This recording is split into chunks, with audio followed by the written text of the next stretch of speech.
Welcome back to Two Who's Review. I'm Alex, I'm Fitz.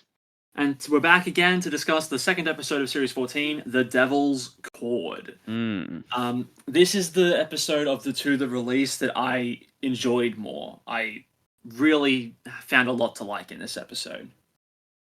I think I might be the opposite. Oh, I didn't, don't get me wrong, I did enjoy this episode, but I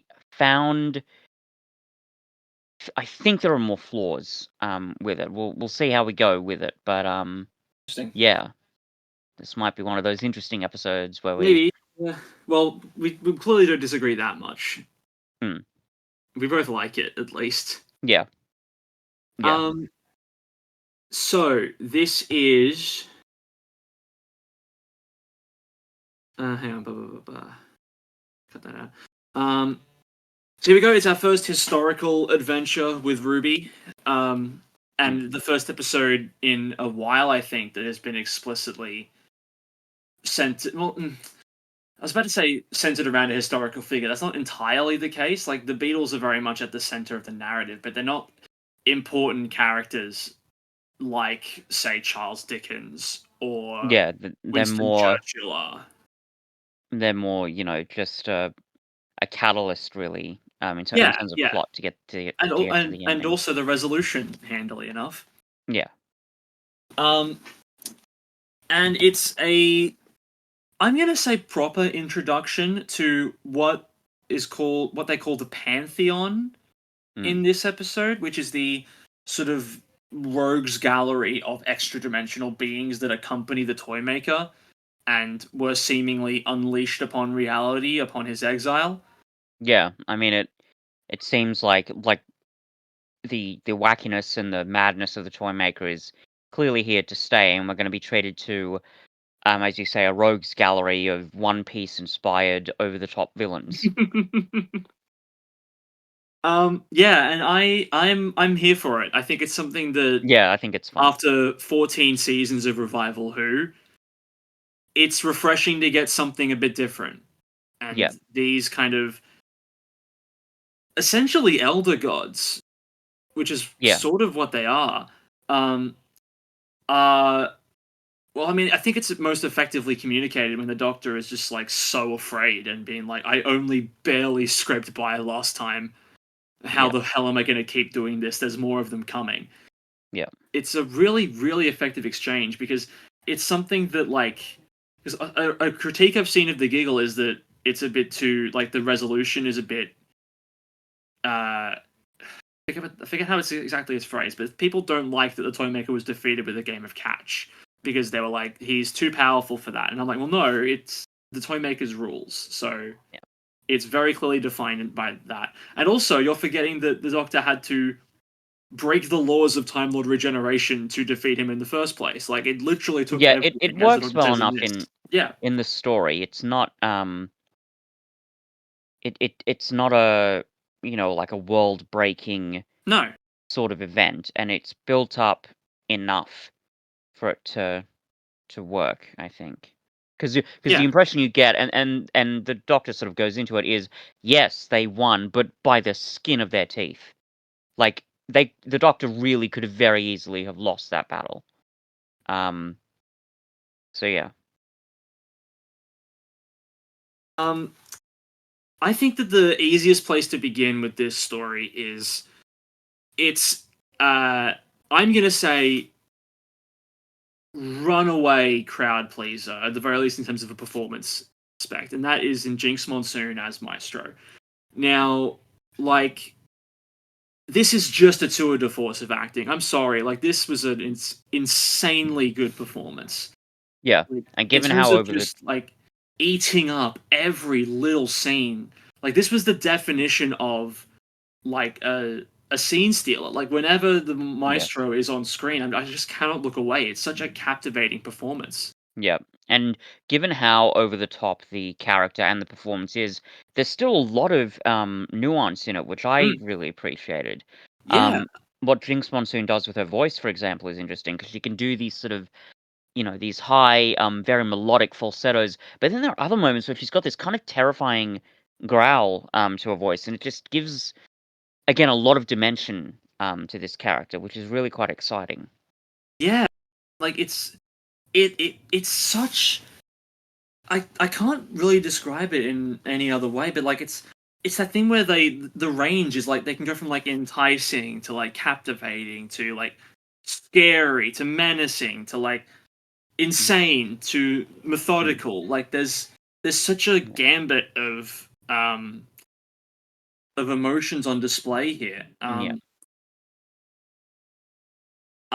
I mean, it was a performance I was thinking about for a long time after it was done. And I'm gonna go on a limb and say that it's one of the best single episode performances by a one-off villain that I've seen in a while. Yeah. No, I think that's pretty fair. Certainly in terms of a one-off. Yeah, it's pretty powerful. Even someone like John Sims' Master, as wonderful as that was, he's in, multiple episodes, but it kind of takes those multiple episodes to get all of those dimensions in, whereas here it's just in a one and done sort of a deal, which is pretty impressive, I think. I was just trying to find. I was trying to find something else, but apparently Murray Gold appears in this episode as himself.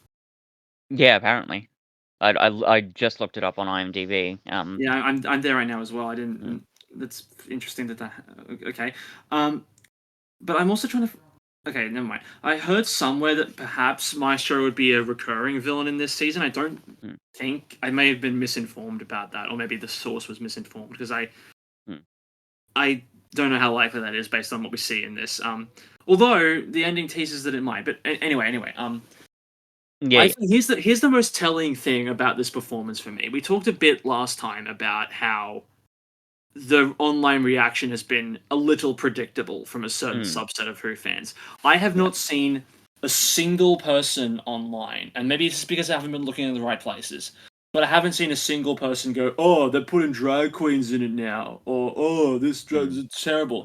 Because I think everyone acknowledges, we can't fault this performance. It's just finding the best actor for the role. That's all it is. Yeah. And Jinx Monsoon is really, really quite spectacular. Yeah. I want to go to the prologue for a minute. Yeah. Because I know it wasn't until today that I noticed it. But have you noticed that this prologue and the prologue for The Giggle both take place in 1925? Oh, do they just? Yes. Interesting. I looked it up. According to the TARDIS wiki, it was it says in The Giggle that bit with the invention of the television was in 1925, I believe. I might just look this up to totally confirm it, but Okay. yeah, and given that, I can't like that can't be a coincidence. Is my No, thought. certainly not a coincidence. 1925 in the Giggle, I wrote off as it's around about when television was invented. This one could have been put in any time period and it would have made sense, as long as it was pre 1963. So the fact that they've chosen the exact same calendar year does make me think that there might be something going on, but I wouldn't be surprised if it is just a coincidence. Yeah, it says sorry, let me just take a look at this. Yeah, at the TARDIS wiki it says after running amok and besting challenges from the Guardians of Time and Space, the Dying Spy Master, and God, as well as making a jigsaw out of the Doctor's history and fleeing the One Who Waits, the Toymaker made his way to the ultimate playground of Earth, settling down in 1925 Soho, with a fraction of his domain taking the form of a toy shop. So, 1925. It's got to mean something. Yep, and we'll come back to that little One Who Waits thing at the end there. But like we have this intro scene, and it's Harbinger, which is the little kid, Harry Harbinger or whatever his full name was. It's a clever little thing. It made me chuckle. But we do see that, like, something that I think is going to become important later on is that it's very clear that these beings are bound by rules. Yeah. The Not chord not to normal rules, not no, the no, laws no, of certainly, physics, but yeah, but rules that they abide to. There's the chord that summons the maestro, and there's the chord that banishes them back. yeah. And part of me is like, I wonder if, because I mean, I might as well discuss it now. When the toy maker mentions the one who waits in the giggle, um, it's with like a sense of fear and Yeah. like, oh god, even I would never dare mess with the Mm, one who waits. I wonder if that's because the one who waits doesn't play by any rules. yeah. I mean, I think, going in this sort of bold new direction with, the different sorts of rules is an interesting one.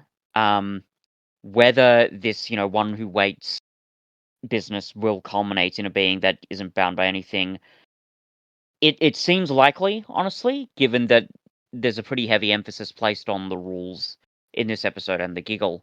So if it wound up being like that, it wouldn't surprise me. Um, but I guess we'll have to wait and see. I will say the bit where it's revealed that this boy, I think his name is Henry Arbinger, and it turns out, oh, it's a harbinger. When I first saw that, I felt, oh, do I totally believe that? But then I remembered, oh, wait, no, this is the really wacky stuff that's already been foreshadowed. And the fact that, the harbinger seems to be basically just a creation of the maestro, combined with the maestro's, odd and dark sense of humor, that all does still make sense. Yeah.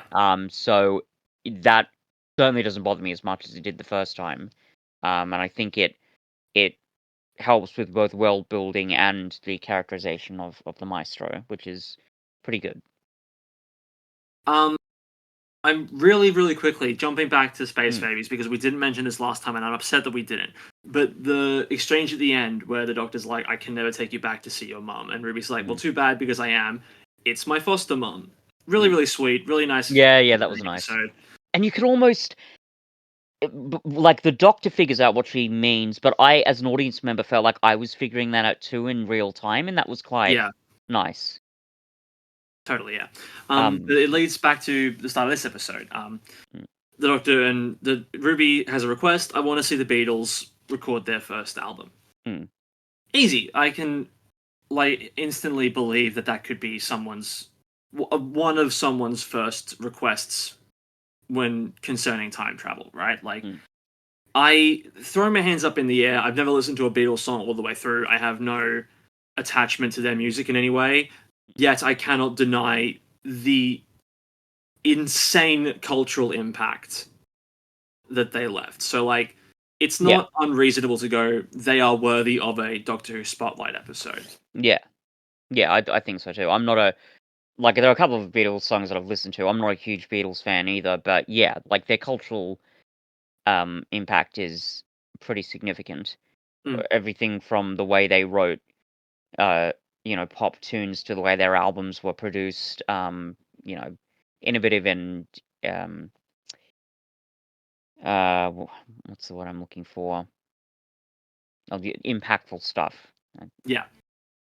And it's just fucking hilarious when we start to hear them sing. It's awful and bad music, and to watch the Doctor and Ruby's faces simultaneously drop as they go, "What is Mm, going on?" is yeah, very funny. yeah, it And I is. was saying it to Sam the other day as well. It's such a clever way to do a Beatles episode without having to pay for any of the music rights to any Beatles songs. Yeah, I think that I saw a quote from RTD where he said that was the idea, that Yeah, the whole thing is that, oh, we can't pay for the music rights, but that'll be the premise of the episode essentially, yeah.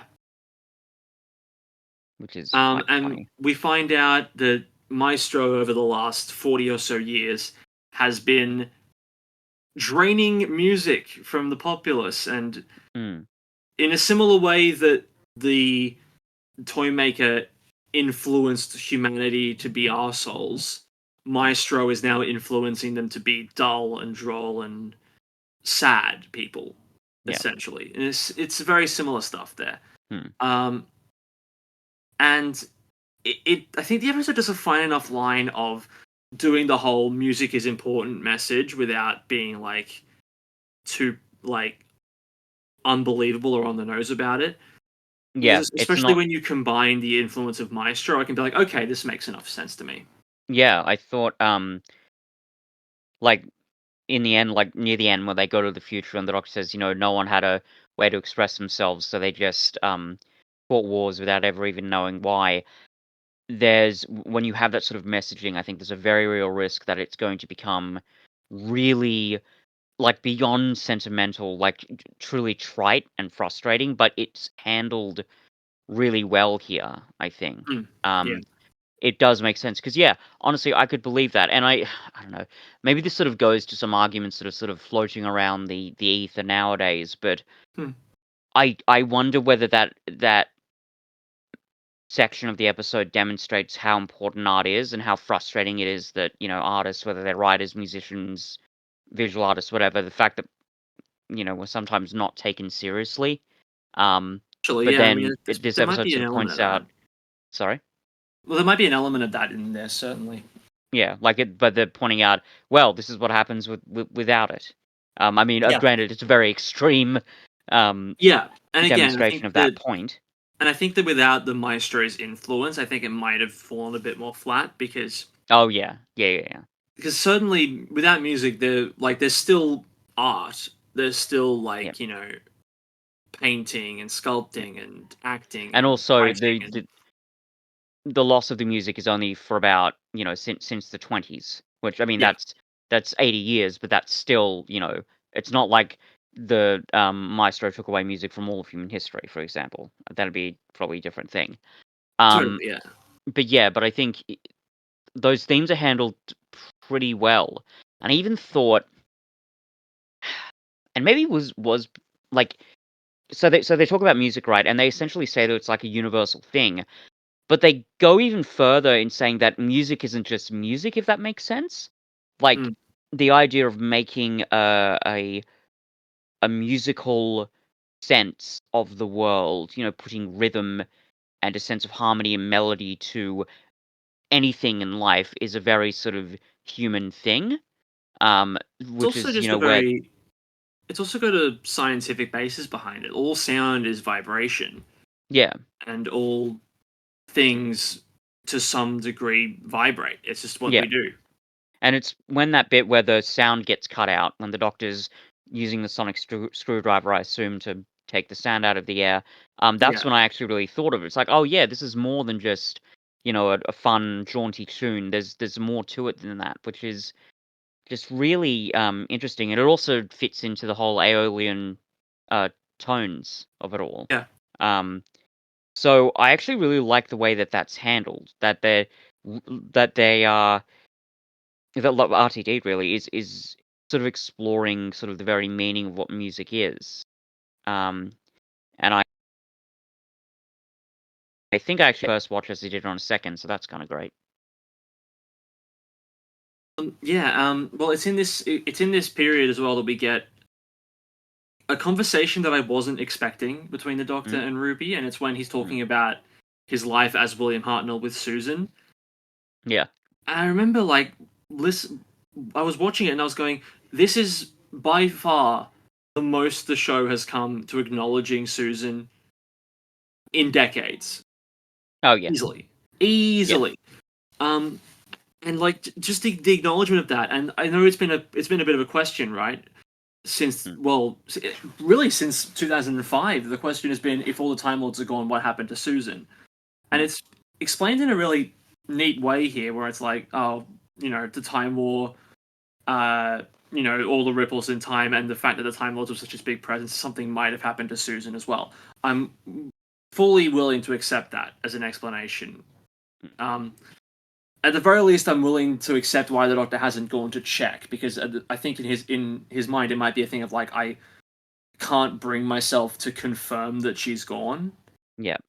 And he which I think maybe is, he yeah, maybe he's even using like the rationalization of, oh, the paradox of it all, and I don't want to take any yeah, chances, which would make sense, but also, as you say, on a deeper level, he doesn't want to face that kind of Yeah. Sort of harsh reality, which And, and I mentioned this earlier. It does speak to the fact that even though, as we've said, Shujigata's doctor is a doctor that's clearly gone through therapy, there's still those sort of dark and hidden layers. And yeah. it's really great to see them sort of coming through. I mean, But I know it we're did, doing a little bit of armchair predicting here, but that would still yeah. all make sense. And it did made me think, that scene, it did make me go, Mm. okay, is Russell bringing up Susan now so that he can introduce her as a character to the audience for when she appears again later this season? I'm not Mm. saying that's definitely going to happen, but if you are going to reintroduce a really important character to the show, it's important to set up early why that is, so that people who aren't familiar with her know the importance when she does appear. This is something that as well done as I think the Master reveal in season 3 is, Mm-hmm. the element of a classic audience doesn't understand how big a deal this is there. Now there is also there is an extra element of the Doctor thought he was the last Time Lord, now he's not, which is substituting that. Yeah. But it's still an important thing of going, oh, I Yeah. know which Time Lord this is and why this is bad. Yeah, for sure. For sure. Yeah, I mean, couple of ideas, and granted, I'm mainly going off of the thing that Sam pointed out in our last episode.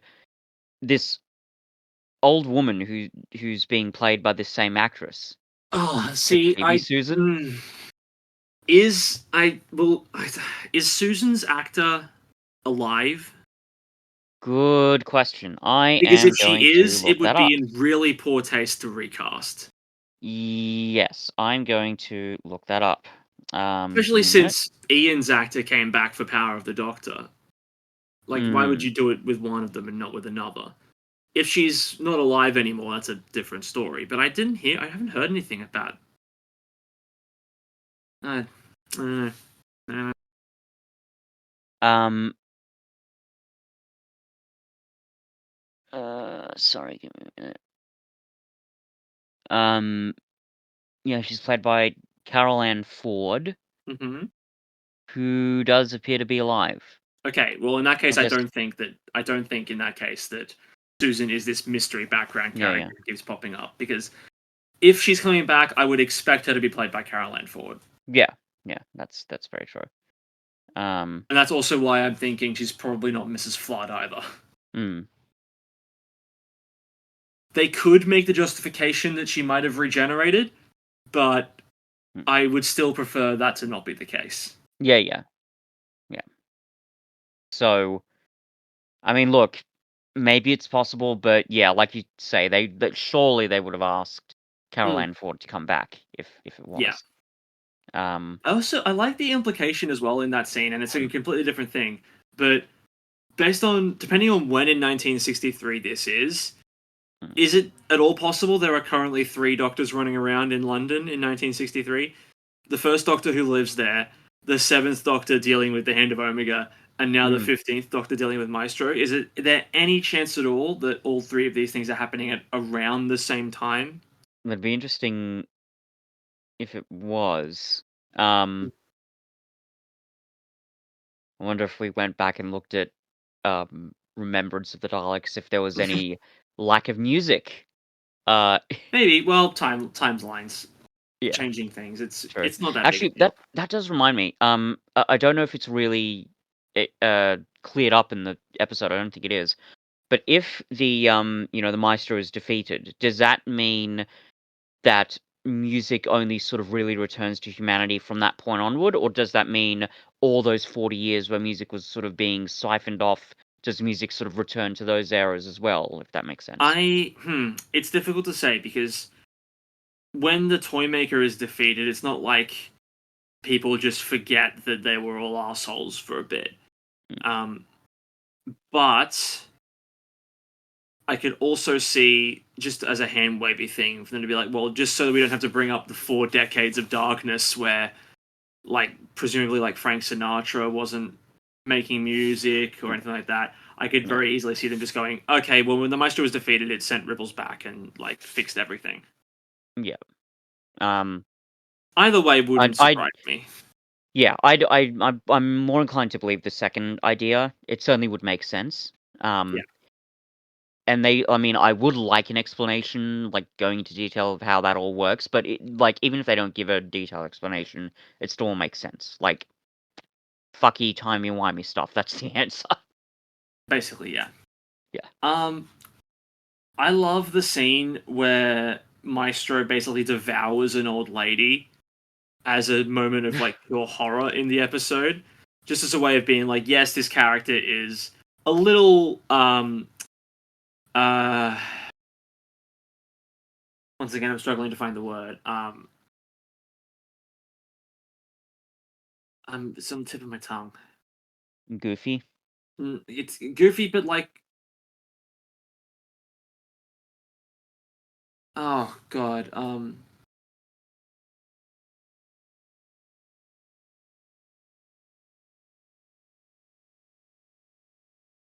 uh, like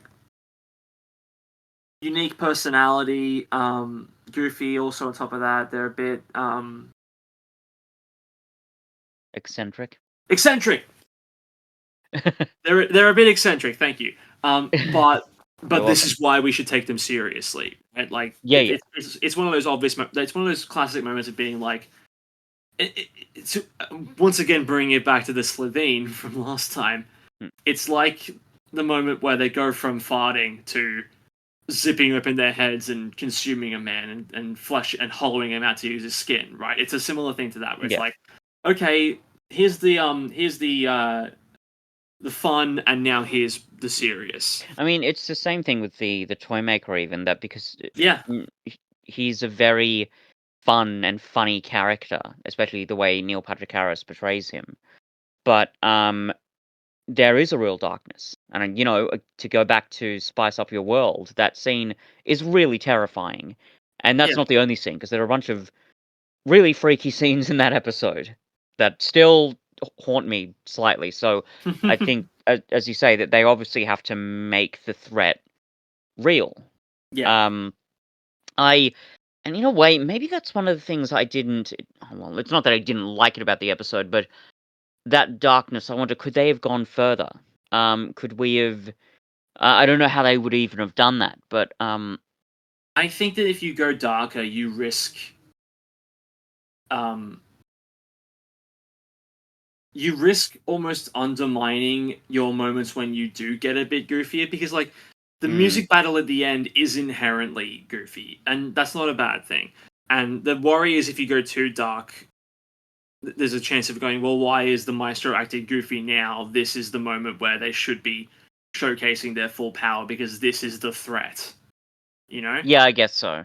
Whereas with the toy maker, that spice up your world, that was the threat. That was the big scary moment. But that's in context of all the other horrifying stuff that happens in that episode. This one's a bit. I mean, there's still darkness in it, but it's a bit lighter than the giggle. I think it may be said.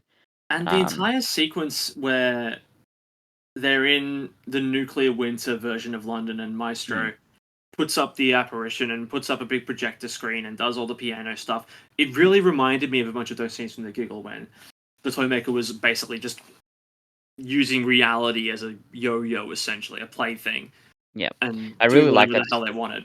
I really like that scene actually because, and I'm not sure whether this is just because I'm a fairly long-term viewer of the show, but I was kind of expecting them just to go back to 63 after that, and then say, okay, we've got to deal with the toy maker Maestro, but Maestro catches up with them and it makes the threat even more serious, which is kind of great.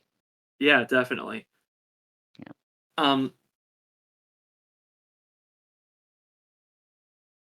I am a huge fan of the visual effects of this episode as well. Just while we're talking about it, like the Mm. the musical writing being used as a weapon, like Yeah. tying up Ruby especially, but also notes popping up. It's obviously a little more CG than practical, but in this instance, I couldn't give a shit because it does look really interesting Yeah, and yeah. cool. No, it works well. And it's a similar thing with even Space Babies. They're using a Disney budget to Yeah. pretty good effect. Like the scenes with dinosaurs at the beginning of Space Mm. Babies, I don't think it's unfair to say that that might be the most realistic, visual representation of dinosaurs we've ever seen in the show.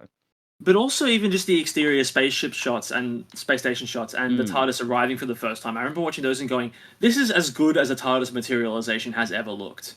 Yeah. It's all a considerable improvement even on the, RTD1 era, which is Yeah, kind of great. definitely. And even other things like the cinematography and the direction is a lot more dynamic in the episodes that we've seen, which is really wonderful. There's a lot of Yeah. interesting sort of Dutch angles, and even the scene where Maestro uses a tuning fork to bring the sound back. That's all done really Yeah, so interestingly and good. creatively in a way that just wouldn't have been. I don't think it just wouldn't have been done that way in the first few revival seasons. Mm. And Maestro in this scene also gives us another little tease that maybe Ruby's more than just a person. Mm. How does it go again?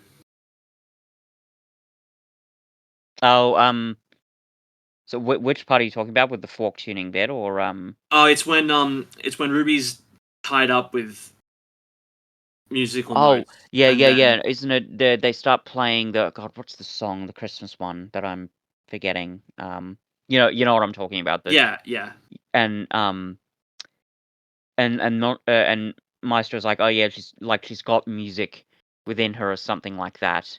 And she's the then only the one left with Maestro's music. Yeah, yeah, and then the Maestro sort of figures out that it's got something to do with the one who waits, I one think. who waits. Yeah, Yeah, who was there, and then Master's like, but how could they have been there? And yeah, I think that's essentially yeah. how it So goes. it makes me think that this is obviously a pretty clear hint that the one who waits is involved with Ruby in some way, Yeah, yeah, and for it sure. does make me wonder: are we going to?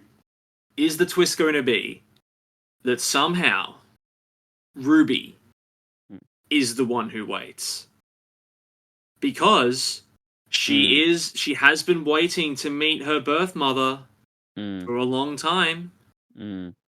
If you make it endearing like that, that could be something. I don't know how I'd feel about it.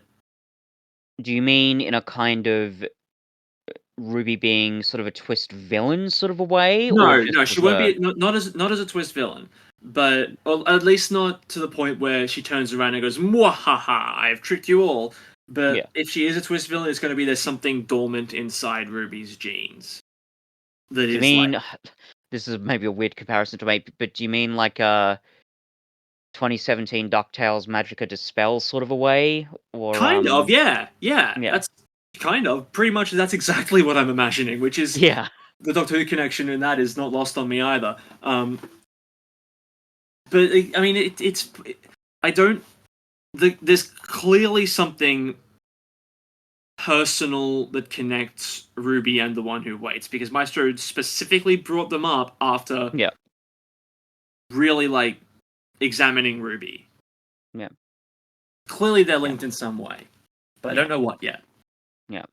Yeah, the RTD is clearly flagging something. I think some sort of connection between them. Well, I guess we'll just have to wait and see. Um, what else should we bring up? Just, Well, there's a quite entertaining music battle between the Doctor and yeah, Maestro. I mean, it's clear that neither of them are actually playing the instruments they're supposed to be playing. no, But but it still like works. Um, yeah, and and give anything that reminds me of objectively the best scene in Doctor Strange 2 is a win in my book. it right. Fair You enough. haven't seen it. Yeah, you haven't seen it, so it doesn't matter. No, I saw Thor: Love and Thunder and thought, know what? I think that's enough MCU for me. Well, Doctor Strange 2 was before Love and Thunder, so you've got your times wrong there, buddy. Fair enough. Anyway, um, But it's a minor thing. It's yeah, whatever. yeah. I mean, you're right in that there's a comedic element in that scene that's being played up. But I will say, given that it is comedic, you have the weird little bit where like the Doctor and Ruby are facing away from the piano and they're playing it without looking at the piano for some reason. Given that it's still pretty compelling, like it's not just a goofy little bit, maybe because it is so climactic, but there is, I think, quite an emotional resonance to it, which is kind of great. Yeah, and then it leads to a sequence where Ruby and the Doctor are almost fully devoured by Maestro. Inside of musical instruments, I forget why it's important, but the piano is knocked away, and they're not getting it. And they bring back the Beatles to resolve the plot, bringing back their stuff from earlier about how they clearly miss their music, but they haven't been able to express it. And then they see the notes and they go, "Well, why not?" And then it's a very endearing moment between the two of them, and it's really nice. It just, as someone who, again, like, it's not just the Beatles, but also music in general, not really a me thing. I don't have a favorite band. I don't have a favorite artist. I don't like listen to music to de-stress or unwind. But that moment made me go, "Oh, okay, yeah, it's important. Fine, you've melted an old man's heart. I get it. It's okay." Sure. I'm kind of the opposite. I mean, I've never, like, when I was younger, I was never, like, I guess, super into music. I don't even know how to read or play it, but you know, throughout my teens, I fell in love with, you know, musicals. You can imagine. And then after that, it was a weird, bizarre, and gradual expansion of my music taste to now, where my music tastes are broader than they've ever been. Because I've got, what the hell have I got here? I've got, I've got death metal and old school pop like Madonna and Cyndi Lauper in my on repeat playlist on Spotify. So, point is, music, it's not like my most favorite thing in the world. My first love is still cinema, but it's still it's quite a big thing with me. So that resonated with me on that level. But as you say, even as someone like yourself music isn't your favorite thing in the world, you still felt that resonance and how important it was, and that's great. And I think it speaks to the, I guess, universality of the episode itself. It's also just the plot thing of, like, tying back the resolution to two characters reawakening a passion inside of them that they've always wanted to get out. Just narratively, that's really satisfying. Yeah, it's that creative artist thing, and you and I as writers, we know what that feeling is like. When you feel like, oh, I don't have any more ideas, I don't have any more stories to tell, I don't know what I'm gonna do, and then you just have that one magic moment where it's like, my God, I have to get this down now because it's the best thing I've ever come up with. Yeah, absolutely. Yeah. So it again, it's about music, sure, but I think it's about artistic expression and just creativity and humanity generally, which is kind of great. And the way that, like, the fact that that is so universal in the story is good, because again, like, it is just about music, but it's about more than that, which is, I think, quite good. I actually think, on reflection, the thematic expression in the story might be one of its stronger elements. I agree. Which is really neat. Before we get to the ending of this episode, which is I've got a couple more things to bring up as well, but we haven't really talked much about Ruby yet. At least in terms of her involvement in the story, and it isn't as present as in Space Babies. But I do think that she has quite a few solid moments. Like, obviously, there's her playing the piano on the roof, which is her biggest contribution to the narrative, broadly speaking, anyway. I do think it is a nice moment, not just for the setting and the onlookers, but also for Ruby itself, because it just touches back on her being an artist and her being a musician and how important this is to her, basically. And tying it back in with, like, helping one of her friends in her past, essentially, like, get over a breakup or whatever it was. Yeah. it demonstrates that like this is a character who uses music to help express feelings and express like those feelings to other people. It's a way that she's found to do it. Yeah. So it does go a long way, really subtly actually, to demonstrating like as much as this plot is important to resolve for the world, it also having a direct um, personal attachment to one of our main characters, which is genuinely quite nice. Yeah, for sure. I wonder. It kind of goes to something that I said in with Space Babies, in that there's a lot of I feel there's a lot of similarities between the Doctor and Ruby, and I wonder how much room is that going to leave for character development. I mean, don't get me wrong, I think there is room. I'm just wondering how that's all going to fit. But I wonder if part of it is because there is a considerably fleshed out quality to Ruby's characterization. You feel like she's been through quite a lot already, Yeah, which is quite good, and I don't think it's a quality that is not always there with Doctor Who companions. Maybe it's there, like the fleshed out quality. Maybe it's there more than I'm thinking of, but it's not always there, and it's great that it is in this instance, I yeah, suppose. Yeah. I want to talk about a couple of things that sort of, yeah. for want of a better term, irked me. Sure. So there are a couple of things. I'll deal with sort of the more nitpicky stuff. There's just a number of interactions in the beginning when the Doctor and Ruby just kind of, um, bursting into a bunch of places, getting access to the Beatles recording studio, getting the builders to carry up the piano. I'm not sure if I 100% buy that, or at least I was a little bit That's confused because at the very surprising to least me. I thought, would this not be like a perfect moment to bring out like the psychic paper, for example? And I realized that Well, maybe it's just a part of the Doctor's characterization that the Doctor kind of goes around with a significant aura of authority in combination with all their know-how that they can just sort of do these things. But I just felt well, I here's just where I would wanted a bit more yeah, there. sure. Here's where I would counter that. Hmm.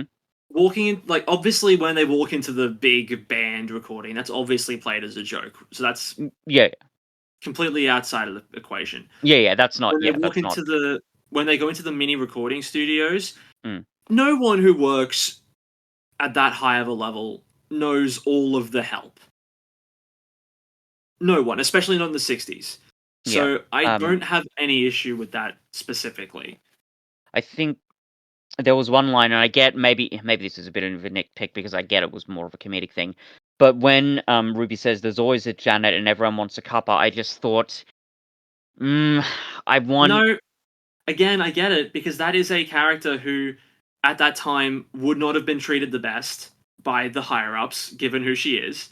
And here is Mhm, someone offering to be being nice to her for one thing, and two offering to like give her a break, which they probably wouldn't have had many of at the time either. I mm, can very easily see mm, that character going, "Oh, mm, generosity? Fuck yeah, I'll take advantage of this." mhm, mhm. Um, sure. I just I just wanted and I understand that even thematically that does make sense. Um, I think I just wanted a bit more of an explanation as to how that all fit together. Because having like I think that any extended explanation about that would have gotten in the way. It's not, mm, in my mind at least, it's not so necessary that you need to delay the plot to get there. mm. That also reminds me, the psychic paper, it shows up in the church on Ruby Road, doesn't it? There's a couple of, I feel like there's a couple of moments where he brings it out, but He uses it once, I think. hmm, I'm pretty certain he uses it, but yeah, it hadn't shown up for a long time prior to that. yeah. I don't think it didn't. Did it show up in the Chibnall era? I don't know if it ever did. I I mean, I can't remember if it did, but that might just be because it's not a very memorable era. Hmm. Um, Either way, though, it it certainly didn't ruin the episode for me, and I could just believe it, but I just wanted a little bit more clarity, I guess. And this brings me on to the second element that I had some issues with. So, with the world building of the whole, things are a bit more supernatural now, now that we're living in a post-Toymaker era. Um, I'm just gonna read through what I've written down here because it's pretty lengthy. Just give me a minute.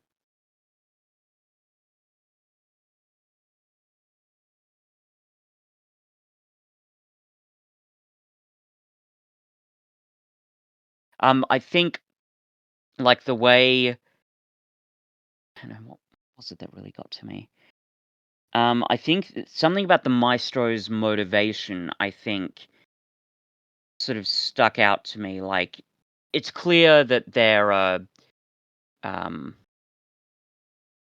want of a better term, like an egomaniacal character who wants to, just create this ultimate symphony, which does work, and that makes sense, and it sort of tracks with how the Toymaker is.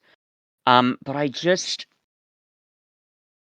guess I just wanted a bit more clarity or a bit more of a grounded characterization. I get that it may just be a symptom of the fact that the Maestro is just one of these elder gods who is at a point where they just don't care about much else. Yeah, I don't think you need it. Mm. It's another one of the things where it's like if they're already not bound by the laws of physics, then their motivations They're not aren't gonna going to be things that we can rationalize. Yeah, but yeah, like any human motivations. I guess Yeah, that does track. Like, it almost fits with this whole eldritch horror thing where these beings are so powerful that their motivations and the way they manipulate the world are beyond human comprehension, I suppose.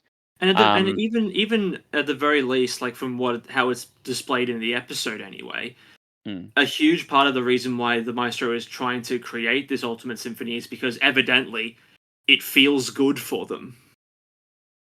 Like we see them relish in it when it's happening. They're obviously getting some kind of perverse thrill out of it. That's all you need. Yeah, I suppose so. And I mean, I'd say I'd want more depth, but again, like we get enough of that here, and it's also, they're a one-time villain, right? Yeah, I might agree with you if this is what everything has been building towards, but it's not. No, this is episode 2/3 of the new series.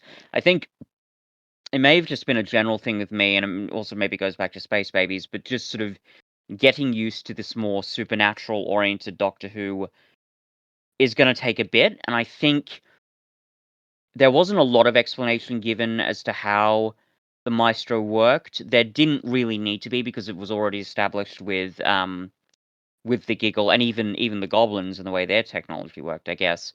But I think the way I felt about it was if RTD is trying to make this transition from a more of a harder sci-fi to a looser, more supernatural thing, I think when I was watching it, I felt could he be making that transition a bit smoother? I understand why he's done it the way he has because again, he's already very clearly established that the rules are different now, right? I think I actually have empirical evidence that doing it that way wouldn't work. Mm-hmm.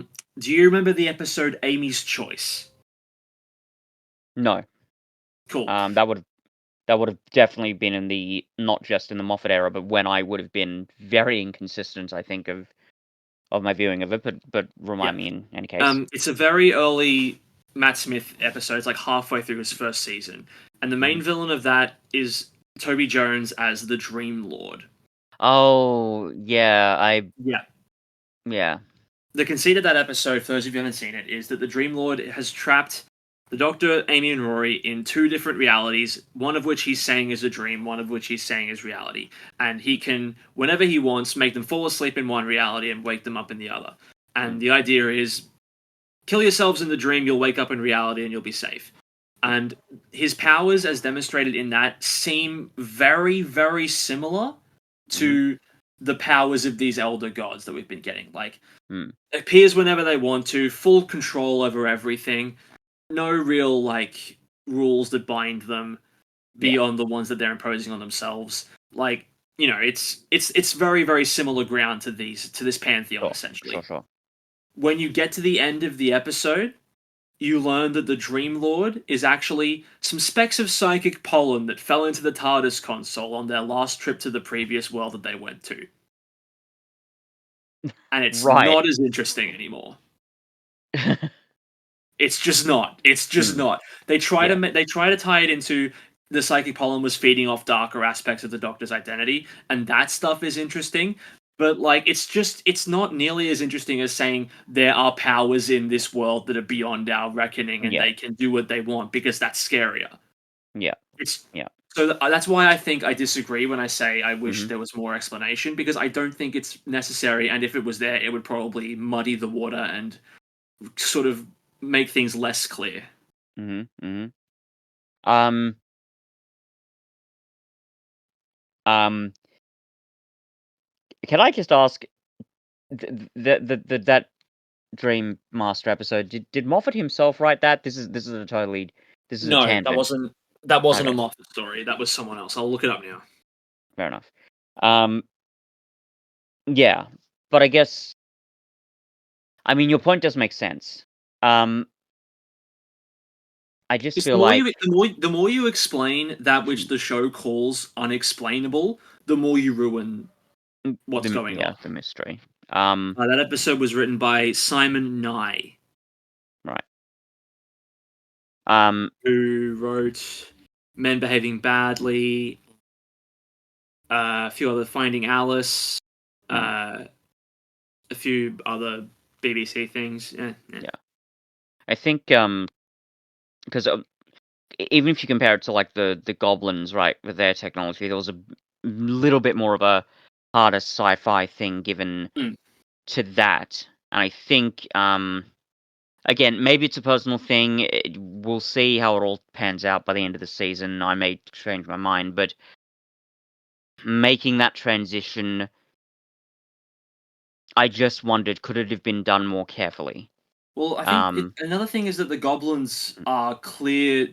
It's clear that they're a different entity than the Toymaker and the Maestro. yeah. These So are like just essentially in just universe stuff. they're essentially just aliens that look like goblins and Yeah. have Using a science weird different and growth. technology. Yeah. Mm. Whereas, Um. as they Yeah. the Doctor explicitly says, the Toymaker and the Pantheon are clearly beyond the Yes. universe. Yeah, I guess that makes It's sense. a reason why well, it's also just part of the reason why I think the show has been smart to not reveal the Doctor's name, because as soon Mm. as you do it, you lose so much.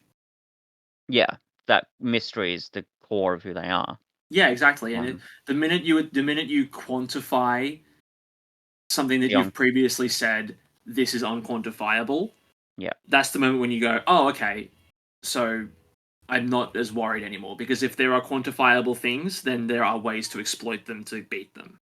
Mm. Yes, I suppose so. Yeah, all right. I'll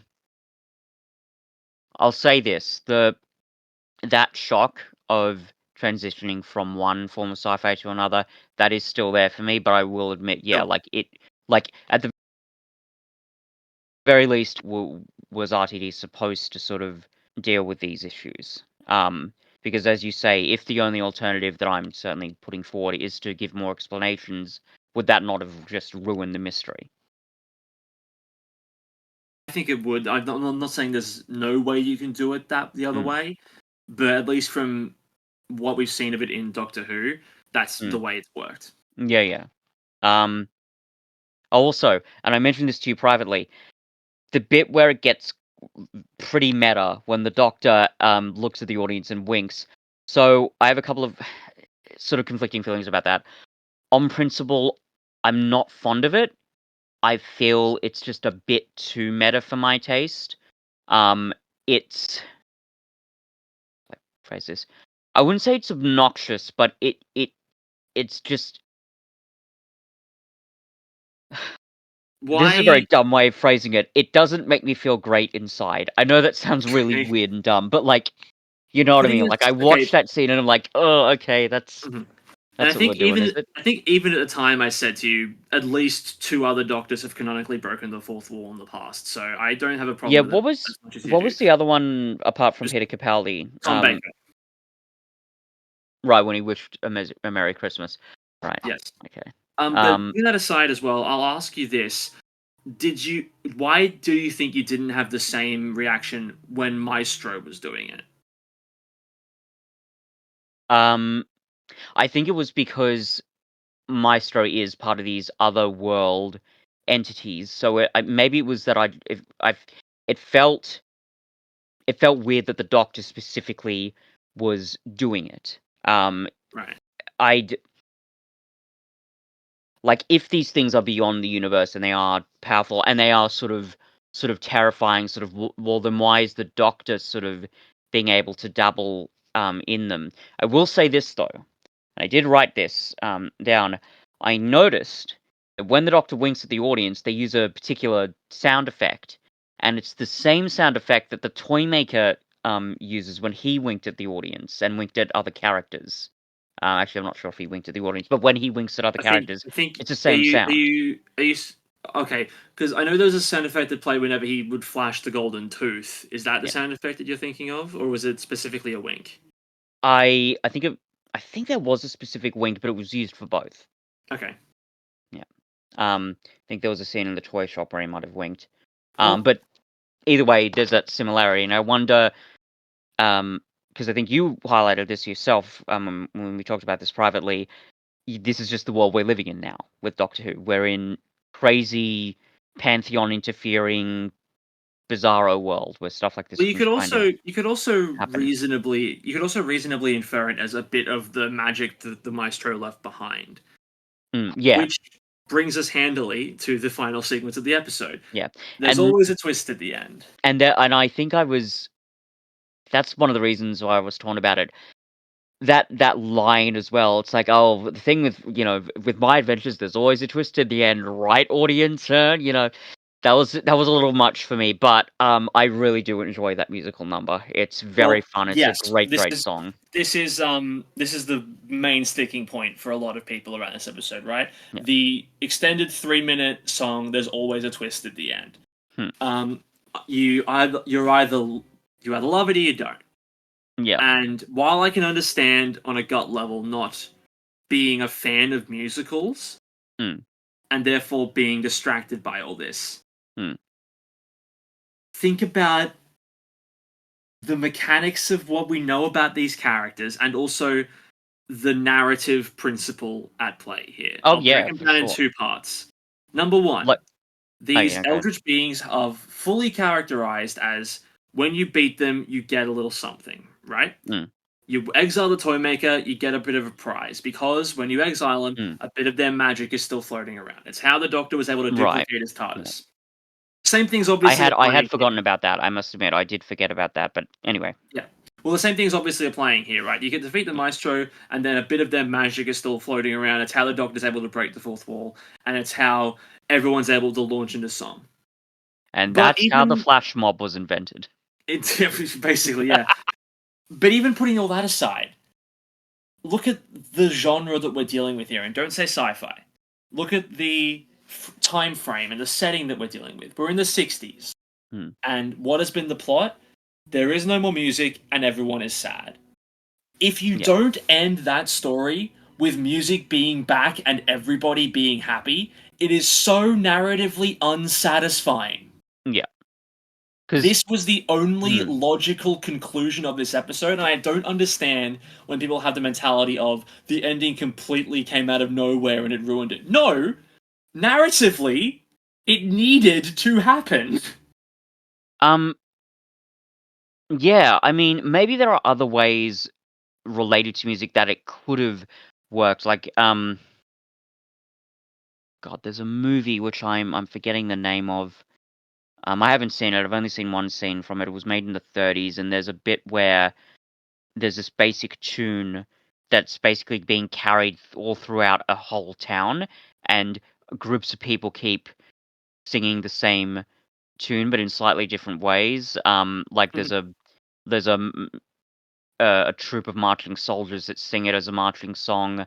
But then there's a guy sitting by a fire playing a fiddle who starts to sing it and play it. So maybe they could have done something like that. Maybe there's not an actual, licensed Beatles song, because again, how are they going to do that? But maybe the new song that the Beatles come up with, maybe person after person starts singing it, and then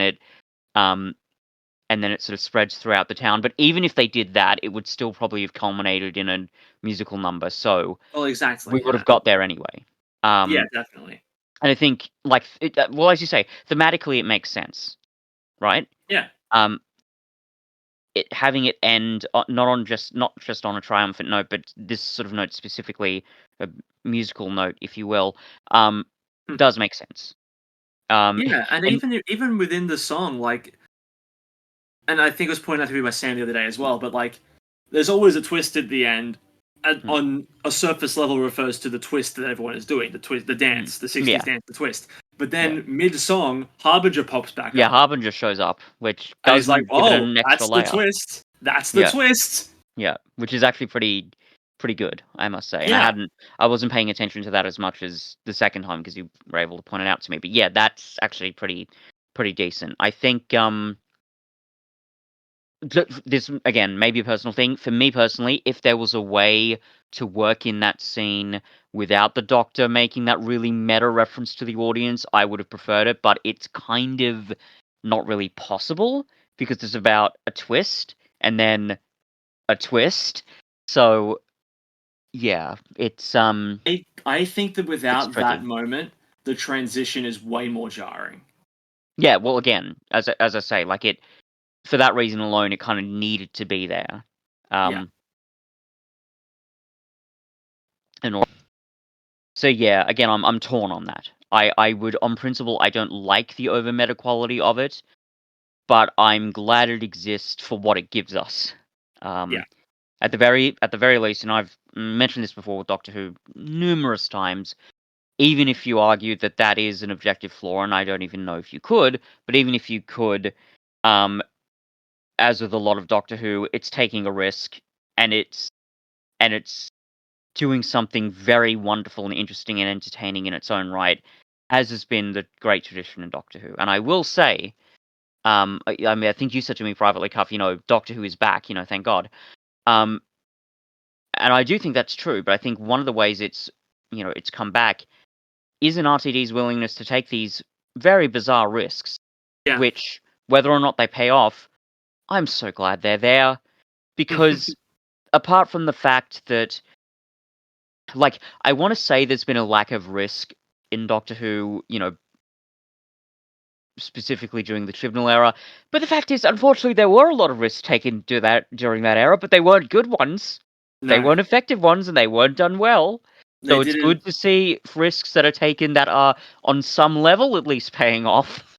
Yeah. So that's a nice switch up. One last thing I'll mention is that hearing the Maestro do their version of the Toymakers Giggle that was great. Chill up my spine. It's also great that it's also great that it's in musical scales. Yeah.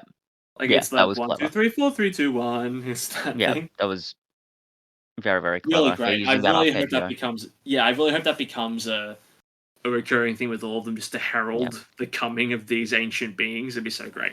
It's actually funny. Sorry, this is just a small other tangent, but yeah, go ahead. You said that there was that episode with the Dream Master, right? But in a way, it would make sense for, if not him, but somebody else like him to show up, because if they're doing, these Pantheon characters being masters of certain, supposedly universal elements, being games, music, dreams would have to be one of them, right? That would make sense. Potentially, yeah. And in a way, even if that idea got squandered in the other episode with the Dream Master with that weird ending, maybe we'll get a good version of it this time. I'll be interested to see what they do with that. Let's revisit our predictions. I was right in that the Toymakers minions will be making an appearance. I get a whole 50 points for that. With the Toymakers minions, would be a whole 50 points. Yep, that makes sense. That's so worth it. I've now got a 10th of your current point score. I don't think anything else is either confirmed or denied by anything in this episode. Yeah, I mean, at the very least, it's looking a lot closer to Ruby being some kind of important figure, especially yeah, if like they're a tied to chosen the one one who figure, waits. but it's not like 100% confirmed. No. Oh yeah, something else I meant to point out is that we've now had multiple references to the one who waits, and we still have this little thread floating around in the air of who Beep the Meep's boss is. Yeah. I mean, I could imagine that being just like a, a big sort of alien boss in universe, but it could be the one who waits. I highly doubt they're connected. I just think it's interesting that we now have two different teasers of what I believe to be two different. Oh, you don't want to mess with this guy. Yeah. I mean, it could just be RTD sort of, I guess, throwing off the scent, but maybe it could be anything, really. Yeah. Yeah. Well, all I know is I'm coming back. I'm gonna catch you someday. Yeah. But for now, I'm gonna give Devil's Chord an 8.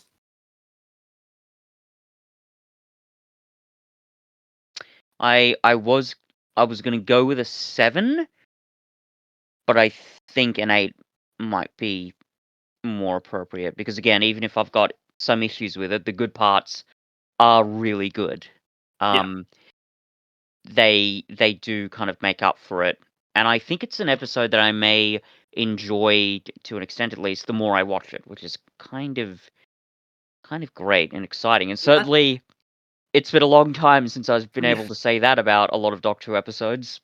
Well, that kind of touches on something that I think I brought up the other day as well, where it's like when you get over the initial shock of what is all this, and then you accept them, and not just like blindly accept and enjoy because I have to as Doctor Who, but when you actually like stop and, like I said last time, think about why they're happening and how effectively they're happening, a lot of this stuff is really paying off and it is working out, and I think that's something that it's something that I think is being undervalued when these episodes are being discussed online. Let's put it that way. Sure. But next time, Moffat's back. The return of the guy, as we are teeing up for an episode called Boom. Now we have watched the Next Time trailer. If you didn't watch it, you can feel free to end the episode here. But it's looking like, anyway, a significant chunk of the episode is just going to be the Doctor standing on a landmine, which I'm really excited to see. Yeah, I'm going to be honest, I am actually very excited about this episode, despite my bit of sarcasm there. Yeah, I think this could be, purely because of how strange and sort of singular the concept is, or at least the concept that they're we could be looking at another, knockout Moffat, Stone Cold classic, and I'm excited about that. Here's what I'm looking forward to most about this. This, if it is the whole episode, is the kind of story that you can only tell in this show once. Yeah. And those stories are always my favorites because when they're done right, they put absolutely everything into them because they know they can't leave anything out. And another thing that I also noticed is and again, this is just from the 15-second Next Time teaser. Yeah. This story looks quite thematically dark, like in the middle of a war. And as much criticism as I have for a lot of Moffat's sentimentality, when he does darkness, he goes dark. He can make things really, really frightening and heavy. So if that's the Moffat we're looking at here, I'm actually pretty excited about it. I'm got a big goofy smile on my face just thinking about it. We here, as we're recording this, have like 5 days to wait. Yep. And oh boy, I'm really looking forward to it. The Saturday the 18th of May, 9 a.m. cannot get here soon enough for me. But until then, I'm Alex. I'm Fitz. And remember, there's always a twist, there's always a twist, there's always a twist at the end. I'm glad you did it, because I was going to chicken out. What a twist!